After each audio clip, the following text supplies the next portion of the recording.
선포해 보십시다. 내 인생은 르호봇입니다. 르호봇이 뜻이 뭐라고요? 넓은 장소. 아이고, 잘 기억하시네요. 감사해요. 자, 옆에 사람 축복해 주세요. 당신의 인생은 르호봇입니다 하고요. 발음 짧아지면 당신의 인생은 로봇 됩니다. 예, 르호봇. 자, 이제 여러분들께서 조금 있다가 르호봇이라는 광야로 나가실 텐데, 오늘 제가 드리는 도시락 하나 들고 가셔야 돼요. 그 도시락은 꼭 챙겼다가 배고플 때마다 꺼내서 드셔야 되는 귀한 음식, 생명의 떡, 생명의 밥이에요. 17년의 목회 생활 가운데 여러 세미나를 참 많이 저도 다녔습니다. 리더십 세미나, 은사 발견 세미나, 말씀 양육 세미나, 치유 세미나, 기름 부음 세미나 등등, 그 누구보다도 참 많이 다녔고 해외까지 돌아다니면서 세미나란 세미나 다 쫓아다녔던 것 같아요. 목회자로서 자기 개발을 하기 위해서라면은 반드시 해야 할 여러 가지 과정 중에 하나지요. 근데 이런 다양한 세미나의 공통점이 하나가 있더라고요. 그게 뭐냐 하면, 하나님의 놀라운 일을 하기 위해서는 무언가를 더 열심히 해야 합니다라는 논지가 반드시 있더라고요. 예를 들면 기도를 더욱 열심히 해야 한다, 혹은 적인 마귀를 더 많이 알아야 한다, 혹은 인간을 더 많이 알아야 한다, 뭐 등등 더 많이 무엇을 해야 한다라는 것에 대하여 초점을 맞췄더라고요. 틀린 말은 아니었고 나름 유익했고 목회적으로도 도움이 많이 됐답니다. 그러나 오늘 본문 예수님께서 주신 말씀을 다 보니까 우리가 뭔가 하나를 놓치면서 다양한 것을 잡고 있다라는 생각이 제가 들었습니다. 그래서 다시 한번 성경으로 돌아가자, 다시 한번 주님의 육성으로 돌아가자 해서 17년의 짧은 목회 생활 속에서 이제서야 다시 한번 성경으로 들어가는 시작점이 이제 왔다라는 느낌이 들 정도로 성경으로 들어가는 것 같아요. 중요한 한 가지 예수님의 음성 하나 잡아볼까요? 오늘 말씀에 28절, 29절 두 구절이 실은 상당히 중요해요. 28절, 29절 함께 읽어보겠습니다. 시작. 그들이 묻되 우리가 어떻게 하여야 하나님의 일을 하오리까? 예수께서 대답하여 이르시되 하나님께서 보내신 이를 믿는 것이 하나님의 일이니라 하시니라. 여러분들 하나님의 일을 하고 싶을 겁니다. 또 더 많은 하나님 일을 하기 위하여 더 많은 세미나를 열심히 있는 성도님들은 전국구로 돌아다니면서 세미나를 참석했을 거고요. 그러나 오늘 저와 여러분들은 이 두 구절 말씀에 좀 집중을 해야 될 것 같습니다. 여러분, 예수님이 하신 일 중에 위대한 일 중에 하나가 뭐냐면 오병이어 사건이잖아요. 오병이어의 놀라운 예수님의 일을 하고 난 후에요, 무리들이 예수님께 묻는 질문이 오늘 이 질문인 겁니다. 예수님, 어떻게 하여야 하나님의 일을 할 수가 있습니까? 혹은 하나님의 일을 하기 위해 우리는 무엇을 해야 하며 무엇을 준비해야 하는 겁니까? 라는 질문인 거죠. 이제 여기에 대하여 하나님의 놀라운 오병이어의 초자연적 능력을 일으키신 예수님이 하신 말씀이 하나님께서 보내신 일을 믿는 것이 하나님의 일이니라라고 합니다. 자, 무엇이 하나님의 일이라고요? 하나님께서 보내신 일을 믿는 것이 하나님의 일이랍니다. 리더십, 기도, 은사, 치유, 교육 등 여러 하나님의 일이 있을 텐데 주님의 대답이 뭐냐면 예수님을 믿는 것이 하나님의 일이다라고 얘기를 하고 계십니다. 한번 따라 해볼게요. 가장 위대한 일은 예수님을 믿는 것입니다. 조금 더 부연 설명하면 이 예수님이십니다. 십자가 위에서 나를 위해 모든 것을 다 이루신 예수님을 믿는 것이 가장 위대한 일이며 하나님의 일입니다. 여러분들은 저와 함께요, 각자 주어진 처소 속에서 하나님의 일을 하도록 부름을 받은 사람들이죠. 그렇다면 오늘 말씀에 근거하면 하나님의 일, 예수님을 믿도록 하기 위하여 부름을 받았다는 소리거든요. 목사님, 너무 싱거운 말 아닙니까? 제가 지금 예수를 믿고 있거든요. 더 깊고도 더 깊은 비밀한 진리 좀 가르쳐 주세요, 목사님 하고요. 혹은 여러분들이 이렇게 물을 수 있을 것 같아요. 목사님, 제가 하나님의 치유와 치유 은사를 받기 위해 해야 할 일이 무엇입니까? 3일간 작정 금식 기도 프로그램을 짜서 산속 기도원 처소로 들어갈까요? 아니면 유명한 기름 부음을 주는 강사를 만나서 기름 부음 오일의 어노인팅을 받으면 될까요? 라고요. 제가 말씀 마태복음 8장 17절에 근거해서 아주 싱거운 대답이지만 정확한 대답 하나 드릴게요. 우리의 연약한 것을 친히 담당하시고 우리의 병을 짊어지신 예수님을 믿기만 하면 됩니다. 참 싱겁지요. 목사님, 나의 경제적인 가난함, 사랑의 가난함, 인격 성숙의 가난함, 정서와 관계상의 가난함과 결핍을 해결받기 위해서 제가 무엇을 해야 하나요? 용한 은사자나 기름 부음 집회가 있으면 가르쳐 주십시오. 가서 입신도 받고 예언도 받고 방언도 터지고 방언 통변도 하고 싶어요. 때가 되면 우리 교회에서도 건강하게 풀어질 줄로 믿습니다. 그러나 정답을 가르쳐 드릴게요. 고린도서 8장 9절에 의한 정답은 우리를 부유하기 위해 우리 대신하여 가난하게 되신 예수님을 믿기만 하면 됩니다. 아니 목사님, 예수님 믿는 것, 그런 단순하고 기초적인 것 말고요, 뭔가 내가 더 깊이 파고 들어가야 할 비밀한 비법이나 능력이나 은사나 기름 부음 좀 가르쳐 주세요.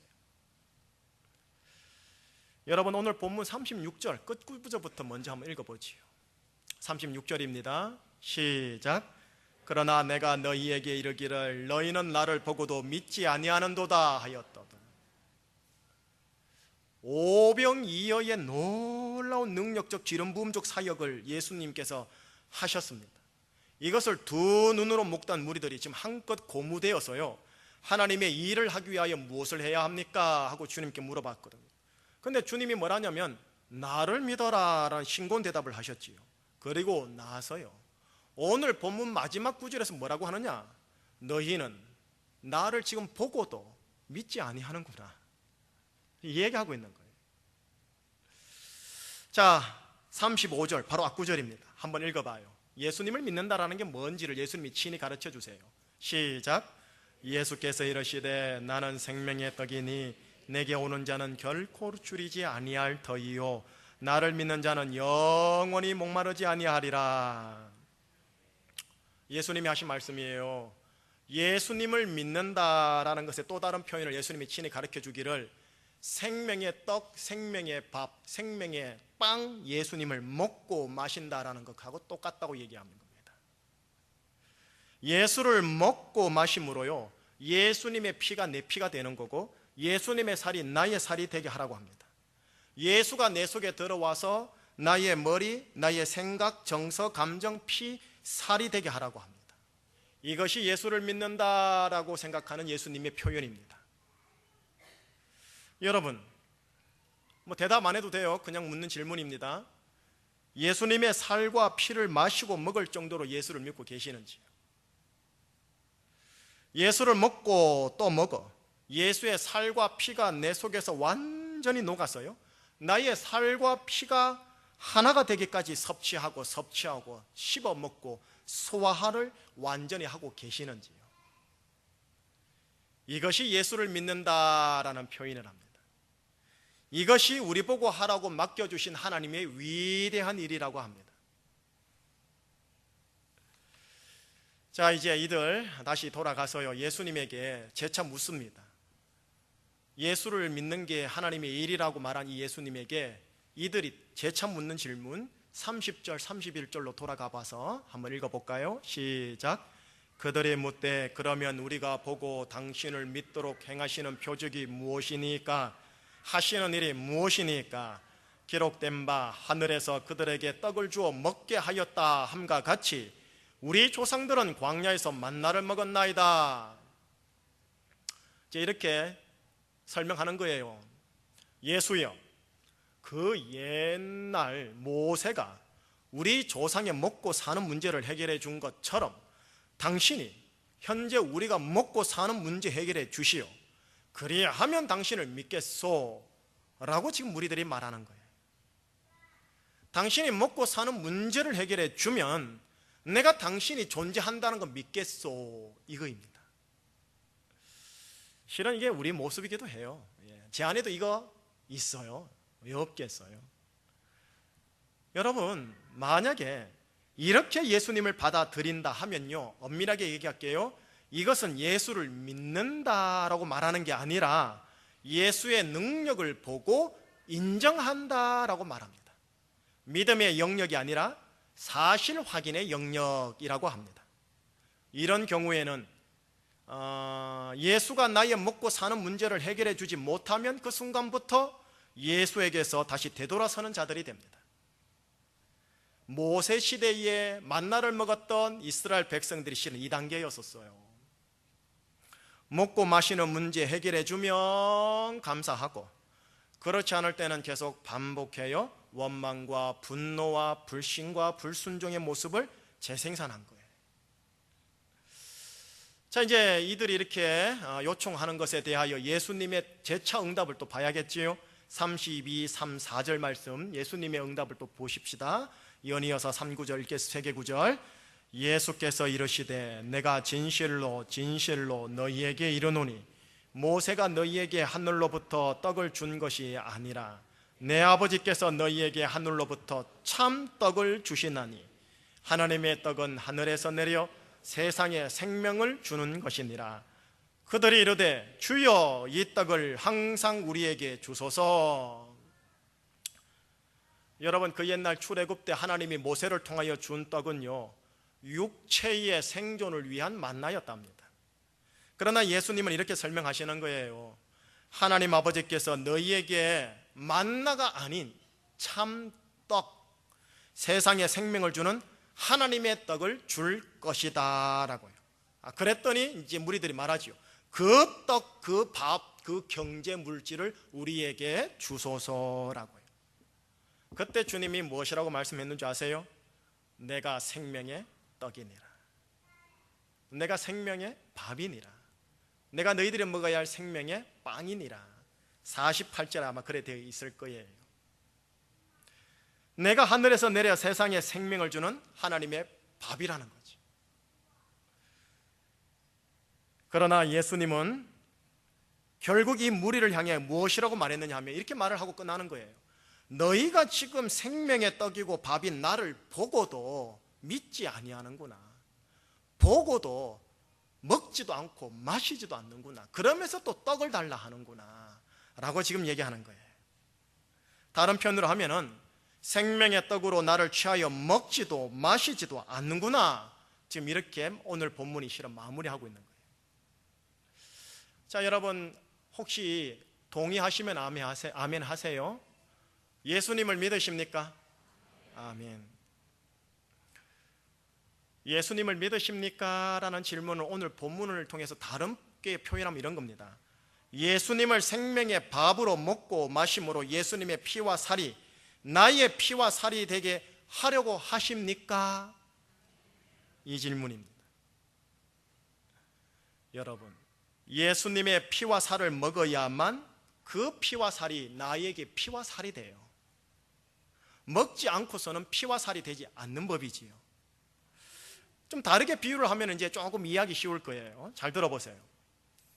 예수님의 치료하는 피와 살을 먹어서 내 피와 살에 치료가 일어나는 게 맞습니까? 아니면 먹지도 않았는데 내 피와 살에 치료가 일어나면 그때서야 예수님의 피와 살을 먹겠습니까? 좀 회개하지요, 논리가. 조금 다르게 얘기해 볼까요? 예수님의 부욕케 하는 피와 살을 먹어서 내 피와 살에 부욕케 하는 게 일어나는 게 맞습니까? 아니면 부욕케 되는 모습이 나타나면 그제서야 예수님을 믿겠다, 혹은 부욕케 하는 예수님의 피와 살을 먹겠다고 하는 게 맞습니까? 대답 안 해도 돼요. 우리가요 후자예요. 대부분요 믿는다 하면서 안 믿어요. 가만히 보면 우리가 후자라니까요. 예수의 피와 살을 먹지 않고서는 예수의 피와 살의 능력이 나타날 수 없거든요. 그런데 우리는 먹지도 않았는데 예수님의 피와 살의 역사가 나타나면 그때서야 내가 예수의 피와 살을 먹겠다고 해요. 이건 믿음의 영역이 아니에요. 사실 확인의 영역인 거지. 믿음이라 할 수 없어요, 여러분. 우리가 이 믿음이 얼마나 이스라엘 1세대 백성들의 믿음과 같은 믿음인지 보는 거지. 하나님의 가장 위대한 일은 예수를 믿는 거랍니다. 예수를 생명의 떡으로 먹고 마시는 거라는 거죠. 그렇게 이게요 쉬운 것 같지만 아닌 거예요. 모험적인 거예요. 대단히 모험적인 거예요. 치료의 예수님을 믿는 겁니다. 우리를 부유케 하시는 예수님을 믿는 겁니다. 우리의 죄를 사해 주시고 정죄하지 않는 예수님을 믿는 겁니다. 율법의 저주에서 우리를 자유케 해주신 예수님을 믿는 겁니다. 이것이 내 생각, 무의식, 잠재의식, 감정, 얼굴, 표정에까지 정말로 녹아져 정말로 믿어져서 나의 생각, 감정, 얼굴, 표정이 바뀔 때까지 믿는 겁니다. 바뀔 때까지 섭취하는 거란 말이죠. 섭취하면 바뀌어진다니까요. 섭취를 안 하니까 안 바뀌어져요. 이것이 예수를 믿는다라고 하는 것이요, 이것이 생명의 떡을 먹는다라고 하는 예수님의 표현인 겁니다. 그래서 여러분, 저와 함께요 예수님에 대한 믿음을 가볍게 보시면 안 돼요. 예수를 믿는 것이 가장 위대한 일이랍니다. 가장 모험적인 일이랍니다. 계속하여 주기적으로 먹고 또 먹어야 할 생명의 밥입니다. 배고프면 배고플수록 더더욱 많은 밥을 먹듯이요, 혹은 아프면 아플수록 약을 먹기 위해 억지로 밥을 먹어야 하듯이요, 사람은 그렇게 밥심으로 일어나고 밥심으로 사는 겁니다. 그런데 영적으로 아플수록 더더욱 생명의 떡 밥이 필요하건만 도리어 더더욱 예수님을 먹지 않고 멀리해요. 그러면서 예수님의 치유의 역사가 터지지 않는다고 원망해요. 불평해요. 불순종해요. 예수님의 부유함이 필요한 가난함이 있으면 있을수록 더더욱 배부름과 부유함을 주시는 생명의 떡 밥이신 예수님을 취하는데, 생명의 떡 밥 부유함이 없기 때문에 예수님을 더 원망해요. 불평해요. 불순종해요. 우리가 예수를 보고도 예수를 믿지 않는 거예요. 예수를 생명의 밥이라 하면서도 생명의 밥을 안 먹는 거예요. 정작 밥심이 필요할 때 그 밥상을 물러요. 그러면서 예수님이 날 도와주지 않는다고, 예수님의 은혜가 어디 있냐고, 부유함이 어디 있냐고 예수님을 원망해요. 여러분, 우리가 광야 만나를 먹었던 이스라엘 백성들의 모습인 거예요. 예수님 앞에 있는 무리 신자들인 거지요. 한국교회가 믿음의 수준이 이 정도밖에 안 된다라는 거예요. 실은 저는 뭐 월등하냐, 저도 실은 그 마음 하나가 제 속에 있기도 있어요. 여러분, 예수님 외에 더 크고 비밀한 은사와 능력과 기름 부음은 없어요. 아니, 정확하게 말하면 예수님으로 시작하지 않고서는 비밀한 은사와 능력과 기름 부음은 풀어지질 않아요. 영혼 구원이 필요한 초신자들에게나 필요한 것이 예수를 믿는다라는 표현이 아니라니까요. 예수님을 나의 생명의 밥으로 삼으시고 꿀꺽꿀꺽 밥 먹기를 즐겨해야 한답니다. 하루 종일 힘든 노동을 해야 한다면 더욱더 많은 밥을 먹어 든든한 배심으로 나가야 합니다. 아픈 경우라면 아픈 것을 빨리 떨치기 위해서라도 밥맛이 없더라도 더더욱 억지로 밥을 먹어 밥심으로 그 병 이겨내셔야 합니다. 근데 밥맛 없다고 밥 안 먹어요. 그러면서 치유 안 해준다고 밥을 원망하는 거예요. 자, 이제 여러분들을 제가 가정과 직장과 캠퍼스 현장으로 보내드리겠습니다. 설교 초반에 말한 것처럼 도시락 하나 챙겨드릴게요. 이 도시락은 저와 함께 가지고 가셔야 돼요. 저도 계속 붙잡는 도시락이에요. 여러 도시락이 저한테 있는데 그 중에 하나를 붙잡는 거고, 예전에 실은 이 도시락 드렸는데 또 드리는 거예요. 지금요. 이 도시락 뚜껑을 열어 도시락 안에 있는 뜨끈뜨끈한 생명의 밥을 취하세요. 먹고 소화하세요. 꿀꺽꿀꺽 드세요. 아프면 아플수록 더 드셔야 돼요. 집안에 들어갔을 때 다툼과 대적함이 빤히 기다리고 있습니까? 더 드셔요. 거기 들어가서 그 휘영 소용돌이 있습니까? 그때마다 더 드세요. 그러면 그 생명의 밥이 뭐냐? 갈라디아서 3장 13절의 도시락을 드립니다. 여러분들 성경책 있으면 직접 찾으세요. 성경책이 없는 분, 찾기 귀찮은 분들을 위하여 주보 뒷면에 기록되어 있습니다. 갈라디아서 3장 13절 말씀. 여러분, 성경책을 부지런히 찾는 연습을 하셔야 한답니다. 또 찾는 것을 통해서 얻는 것도 있고요. 갈라디아서 3장 13절 이 말씀은 여러분들이 하나님께 기도해야 돼요. 이 말씀의 깊고 비밀한 능력을 깨닫게 해달라고요. 체험하게 해달라고요. 시작. 그리스도께서 우리를 위하여 저주를 받은 바 되사 율법의 저주에서 우리를 속량하셨으니 기록된 바 나무에 달린 자마다 저주 아래 있는 자라 하였습니다. 아멘. 다시 한번 읽는데 마지막에는 주소까지 붙이는 거예요. 갈라디아서 3장 13절 말씀 아멘. 아시겠죠? 시작. 그리스도께서 우리를 위하여 저주를 받은 바 되사 율법의 저주에서 우리를 속량하셨으니 기록된 바 나무에 달린 자마다 저주 아래 있는 자라 하였습니다. 갈라디아서 3장 13절 말씀 아멘. 우리 유아 유치부 아이들한테 암송을 이렇게 시키나 모르겠네요. 아동부 아이들도 실은 암송을 이렇게 시켜야 되는데 하여튼 교육 다음 세대 부서는 차차차차 제가 말씀 함께 나누기로 하고요. 따라해 보시죠. 압축해서 선포하도록 합시다. 예수님 때문에 목소리가 잘 안 들려요. 예수님 때문에 율법의 저주에서 속량받았다. 자, 한 문장으로 시작. 예수님 때문에 율법의 저주에서 속량받았다. 잘하셨어요. 자, 다시 한번 이제 3번을 하는 거예요. 3번 시작.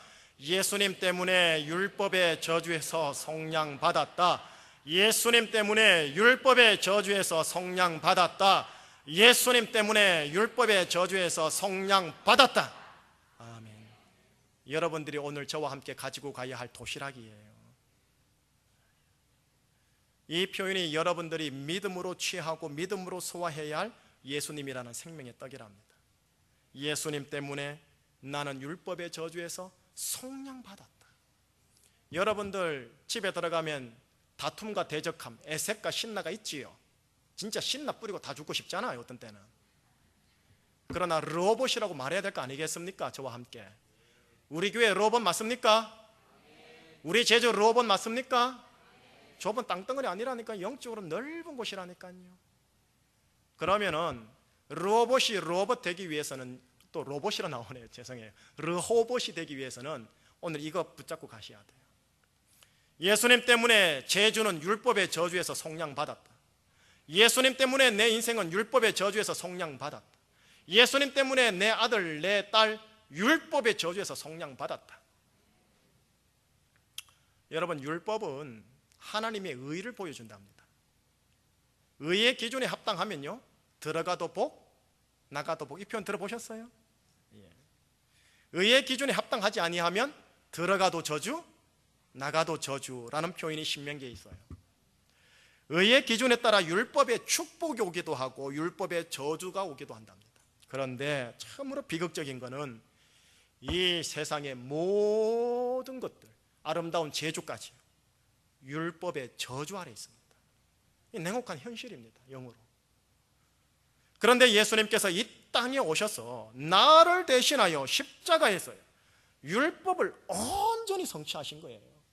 예수님이 마지막에 죽으실 때 뭐라고 그랬죠? 다 이루었다. It's finished. 단 한마디 문장인데 엄청난 비밀한 능력이 있어요. 내가 해야 할 것을 다 이루신 거예요. 이 세상이 이루어야 할 걸 다 이루신 거예요. It's finished. 끝났다. It's over.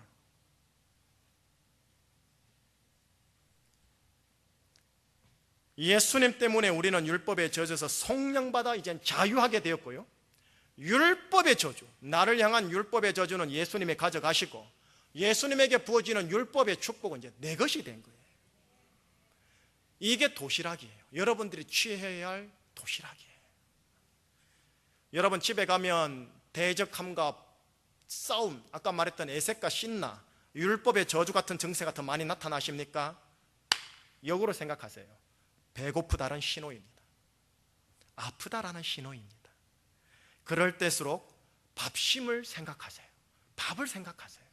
밥심으로 그 순간 이겨내야 합니다. 그때마다 드렸던 복음으로 선포함으로 예수를 꿀꺽 삼키는 겁니다. 복음을 선포함으로 예수님을 생명의 떡 삼아 먹고 마시는 겁니다. 예수님 때문에 제주는 율법의 저주에서 속량받았다. 단군 이래 반만년 역사 동안 제주는요, 율법의 저주에서 눈물과 상처가 겹 쌓여 있어요. 이거 하루 한 번 얘기한다고 됩니까? 중환자실에 있는 중환자가 한 번 밥 한 끼 먹었다고 바로 일어나요, 건강하게? 아니잖아요. 일어날 때까지 먹는 거예요. 일어날 때까지. 우리는 그런 예배자의 근성으로 루스 광야 현장에 들어가야 되는 거예요. 예수님 때문에 내 인생과 제주는 율법의 저주에서 속량받았다. 이 믿음 위에서 열심 다하여 오늘 본인이 해야 할 알바 현장, 캠퍼스 현장, 직장 현장, 가정 현장, 관계 잘 풀어내셔야 합니다. 빌드업으로 풀어내셔야 돼요. 네 죽고 내 죽자가 아니에요. 싸우셔야 돼요. 그리고 결과는 주님께 의탁, 쿨해져야 합니다. 설령 기대대로 되지 않더라도 합력하여 선을 이루신다라는 그 로마서 8장 28절이 나한테 있습니다. 주님 감사합니다 라고 너털 웃음으로 웃으면서 선포하고 또 다른 내가 해야 할 일에 열심 다하여 미련 없이 최선을 다하는 거예요. 그러면 이것이요, 하루, 한 달, 1년이 모여 결국 예수님 때문에 율법의 축복의 강물에 물고 가요. 이렇게 틀어져서 여러분 쪽으로 흘러가게 되는 거예요. 근데 이것이 쫄쫄쫄 흐르다가 발목, 무릎, 허리, 창이란 강이 되는 거예요. 이 과정을 거쳐 가셔야지요. 그러니 우리는요, 예수님을 무슨 일을 하든 간에 예수님 바라보고 예수님 의식하고 하는 거예요. 제가 여러분들을 광신도로 만드는 게 아니에요. 일상의 삶을 잘 감당하되 예수님이 내 일상의 삶의 율법의 저주는 다 속량하셨다. 율법의 축복은 내 것이다. 이 믿음으로 여러분들의 인생과 미래를 빌드업해 나가시라는 거예요.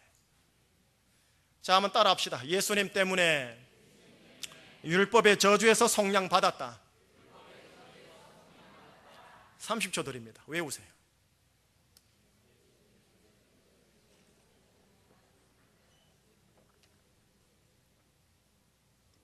제가 군대에 있을 때요, 지나가는 선임병이 탁 건들면 일병 김희식, 일병 김희식 이러거든요.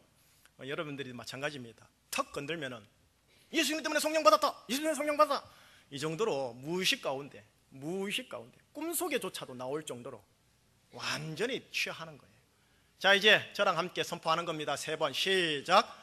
예수님 때문에 율법의 저주에서 속량받았다. 예수님 때문에 율법의 저주에서 속량받았다. 예수님 때문에 율법의 저주에서 속량받았다. 딱 하나만 더 합시다. 우리 제주를 넣읍시다. 예수님 때문에 제주가 율법의 저주에서 속량받았다. 아시겠죠? 시작. 예수님 때문에 제주가 율법의 저주에서 속량받았다. 됐습니다. 네. 그렇게 여러분들의 이름을 지어 넣으시고 선포하시면서 사시는 것, 이게 예배입니다. 이게 예배. 이게 예배자의 향례라고 그래. 예수님을 믿으십시다. 우리 교회, 다른 교회를 선도해야 하는데 어떤 걸로 선도하느냐? 예배당으로요? 저는 아니라 생각합니다. 이 예배당에 와서 예배를 드리는 예배의 자리에서 하나님의 임재와 영광, 부엘세바의 임재와 영광이 있어서 꽁꽁 막혀있던 사람들의 문이 녹고 열려서 회복되어 가게 해줘야 돼. 그리고 저는 이제 목사 아닙니까? 목사들의 마음은 또 목사가 잘 알잖아요.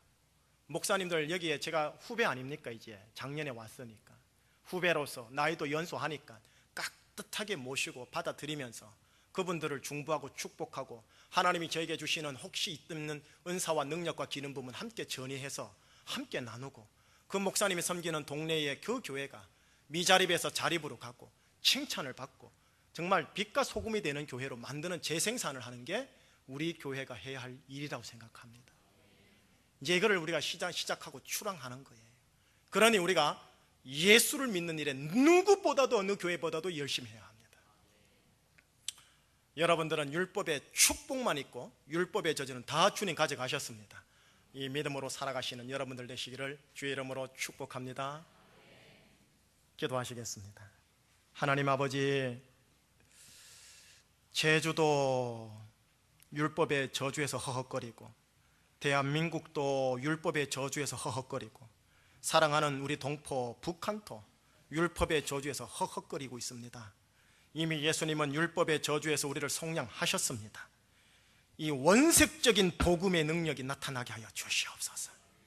힘으로 되지 않고 능으로 되지 않고 오직 여호와의 신으로 된다고 하셨사오니, 성령의 능력으로, 복음의 원색적인 능력으로 하나님, 먼저 사랑하는 제주 충신교회 성도님들 마음 안에 율법의 저주에서 자유케 되고 해방케 되고 예수님 때문에 행복하여 그들의 인생을 멋지게 만들어가는 예배자들 되게 하여 주시옵소서. 우리를 율법의 저주에서 속량하신 예수 그리스도 이름으로 축복하며 기도합니다. 아멘.